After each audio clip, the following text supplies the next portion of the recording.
Sa pagbabalik ng ating balitaan, Manila Police District pinaigting ang pagpapatupad ng police visibility upang maprotektahan ang ating publiko laban sa mga masasamang loob, lalo na sa 10 oras ng gabi. Para sa detalye, balitaan mo kami, Julius Di Samburon. Upang patuloy na mapangalagaan ang kapakanan ng mamamayan, paiigtingin ngayon ng pambansang pulisya ang pagpapatrolya o police visibility. Layunin nitong protektahan ang sambayanan laban sa mga masasamang loob, lalo na sa 10 oras ng gabi. Ayon kay Manila Police District Station 5 Chief Inspector Rogelio Gabad na walang patid ang kanilang pagbibigay serbisyo bilang kaalinsabay ng kampanya ni PNP Chief Alan Purisima na maging zero crime at mabawasan ang mga ganitong insidente lalo na dito sa Kamaynilaan.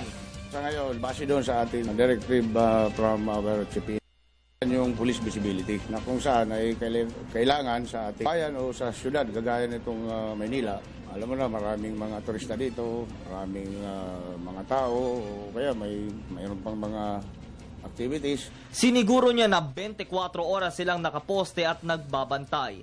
Dahil naman sakop nito ang bahagi ng Rojas Boulevard, Quirino Grandstand at Intramuros na kadalasang pinagdaganapan ng ilang pagtitipon o fun run na sila'y makakasigurong lagi silang ligtas. May mga respective areas na tayo na kung saan ang ating mga police ay dyan na nakadeploy. 24 hours yan. Dagdagan pa natin ang augmented police force from the NCRPO. Very effective ito.